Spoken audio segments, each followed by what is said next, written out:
Aujourd'hui, je vais parler d'un film d'horreur que j'avais. Ce film d'horreur, je vais en parler aujourd'hui dans cette vidéo, mais le truc, c'est que ce film, je l'avais commencé quand j'étais plus jeune. Enfin, je l'avais commencé quand j'étais plus jeune que je ne le suis aujourd'hui. Et ce film s'appelle À l'intérieur. Il est sorti en 2007. Il est sorti en 2007, c'est un film totalement français. Et c'est un film d'horreur thriller psychologique.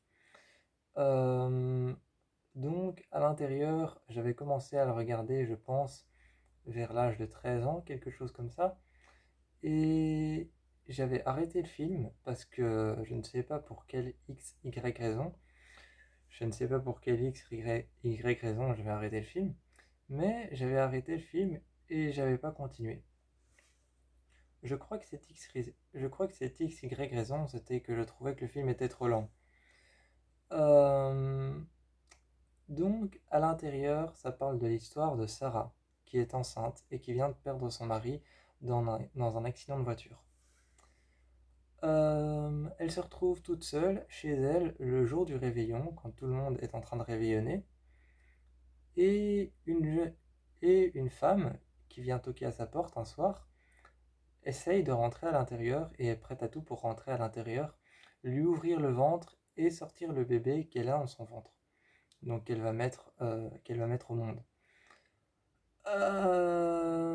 J'ai regardé ce film jusqu'au bout, il dure 1h25, il est pas très long.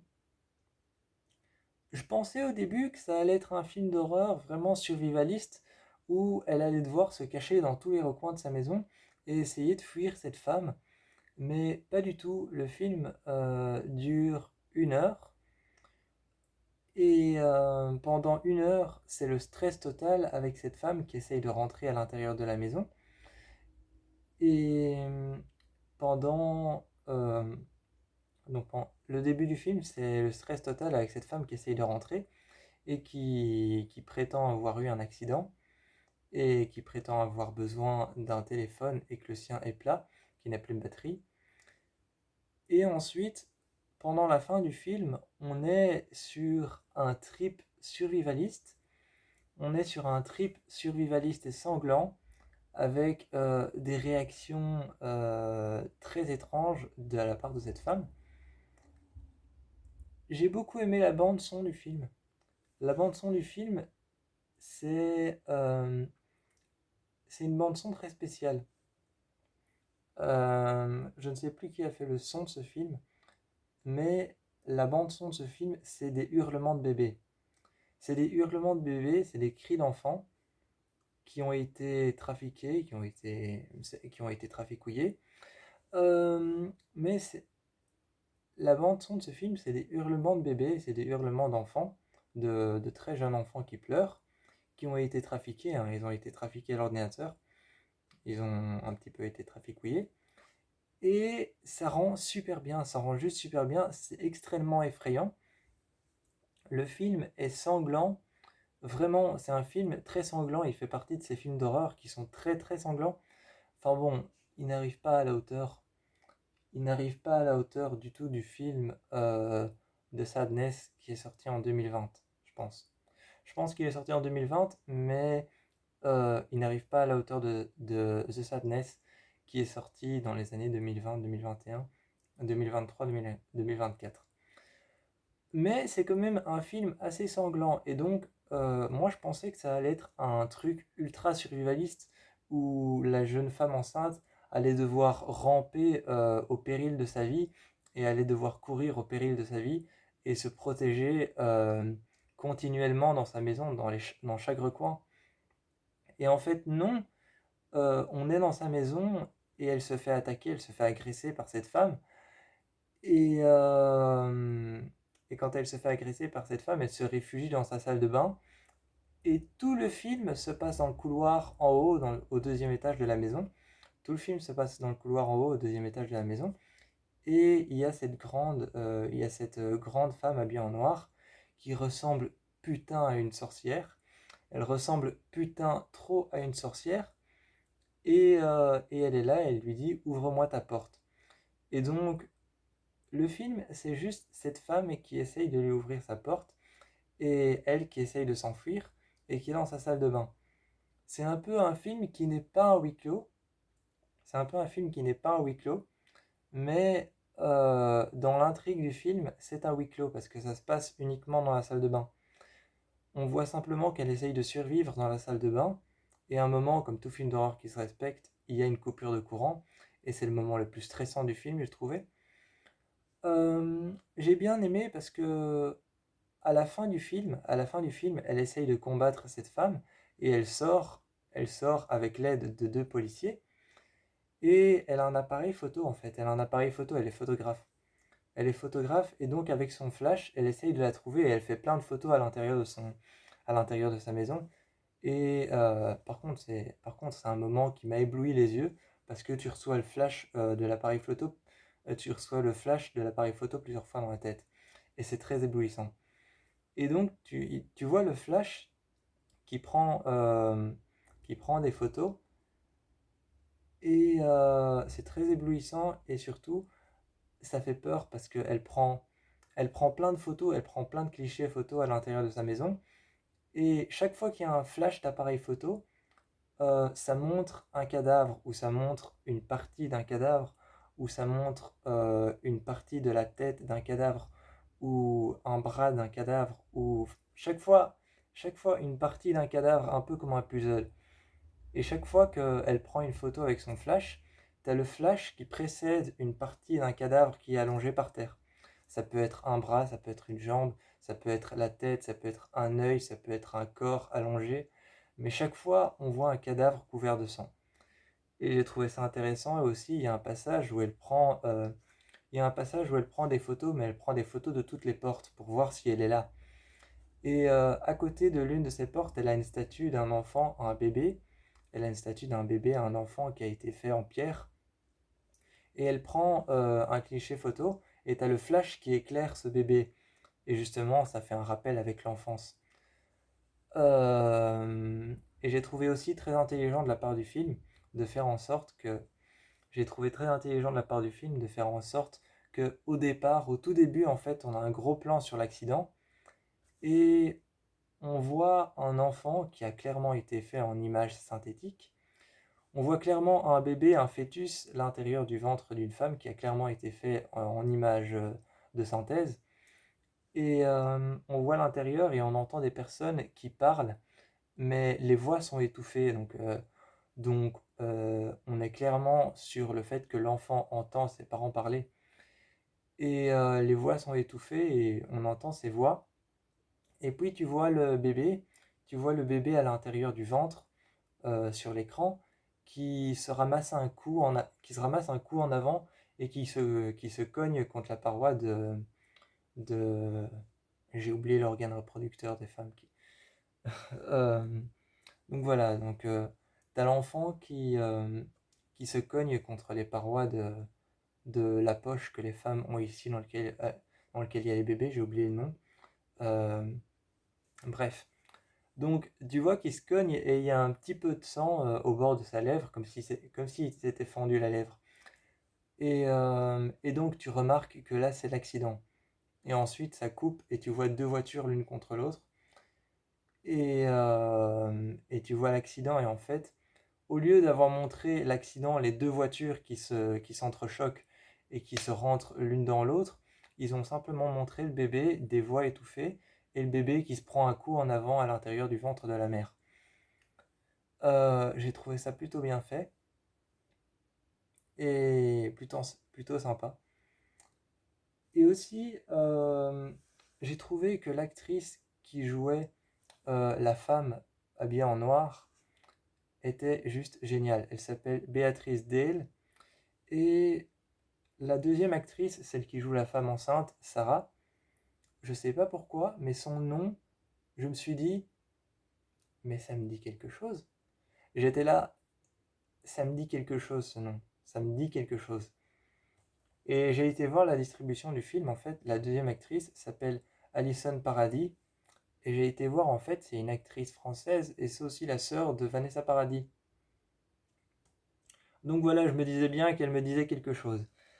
En fait, c'est la sœur de Vanessa Paradis, elle est actrice, et elle a joué dans plusieurs films français, notamment celui-là, qui s'appelle À l'intérieur.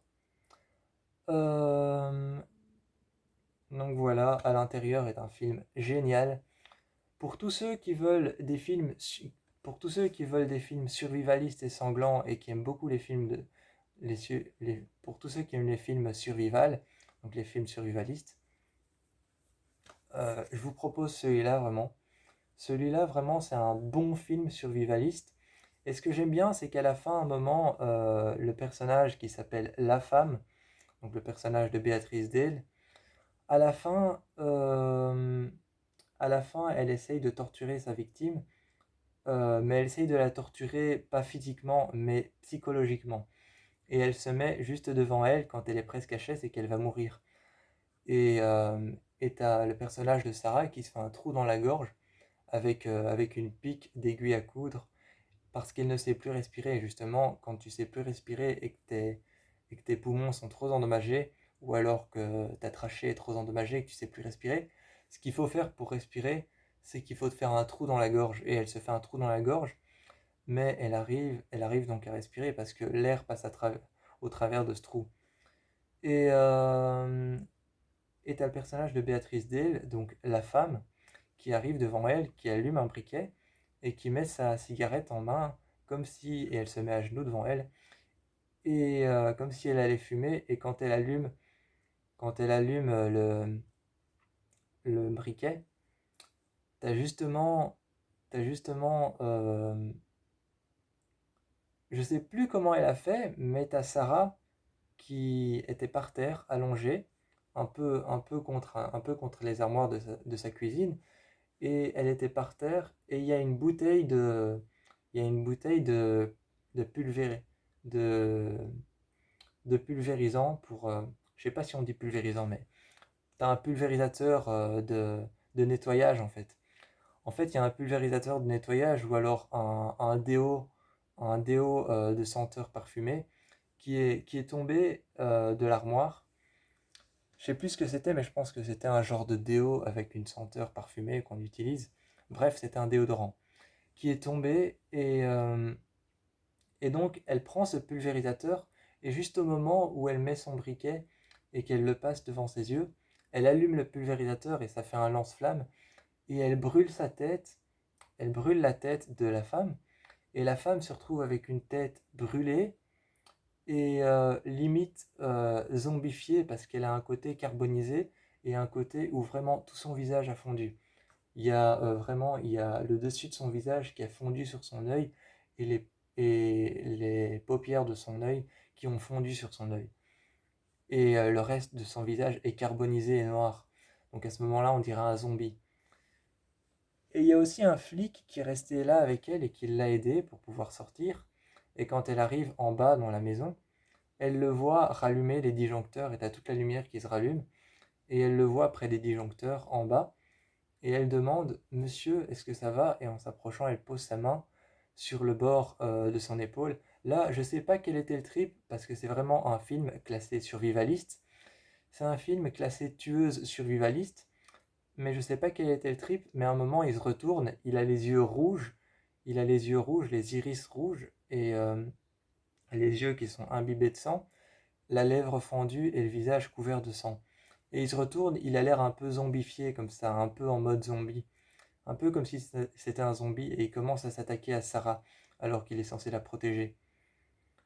Et, euh,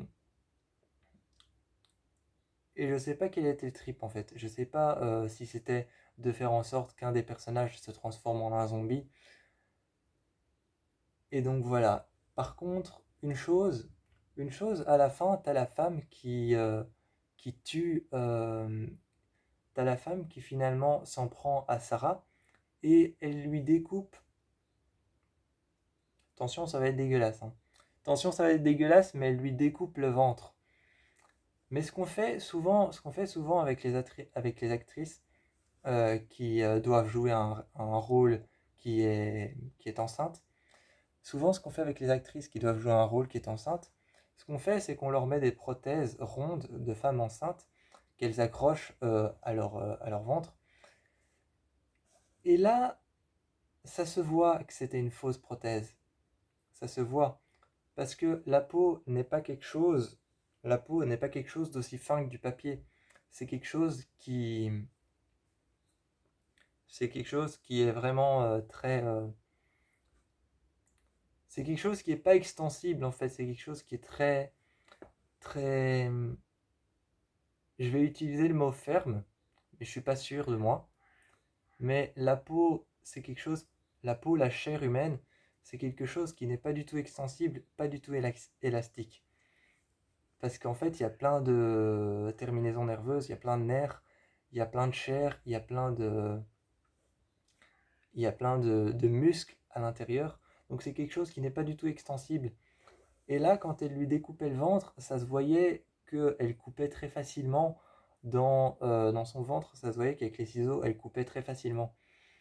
Et qu'elle lui a arraché et qu'elle a rentré les mains très facilement à l'intérieur de son ventre. Donc ça se voyait que c'était une prothèse. Ça, c'est le seul mauvais truc dans le film, c'est que ça se voyait que c'était une prothèse parce qu'elle a facilement coupé la chair et que ça ne faisait surtout aucun bruit. Normalement, quand tu coupes dans de la chair, ça doit faire un bruit de chair qui se découpe et qui se déchiquette. Là, elle coupait et il n'y avait aucun bruit.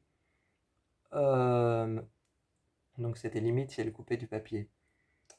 Euh, Donc, c'est un bon film, c'est un très bon film. Je suis vraiment content d'avoir regardé ce film, de l'avoir retesté une deuxième fois et d'avoir été jusqu'au bout. Et j'ai adoré le début.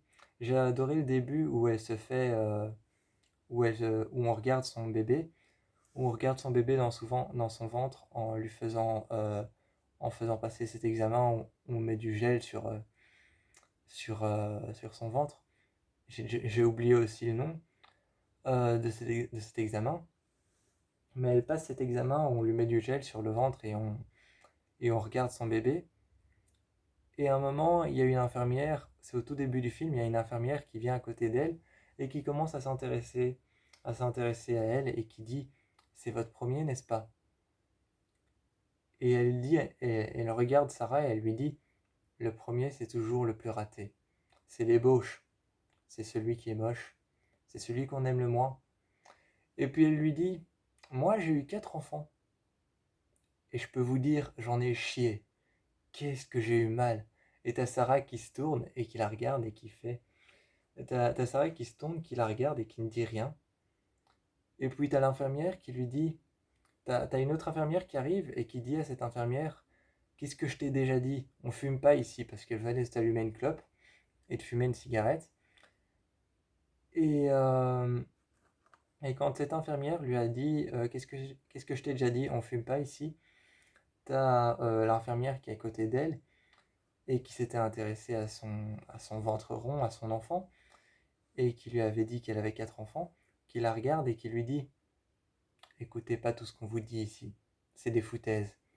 Et t'as juste Sarah qui tourne la tête et qui s'avance et qui fait connasse. J'ai trouvé ça trop drôle. Donc voilà, donc je vous encourage franchement à aller voir le film à l'intérieur.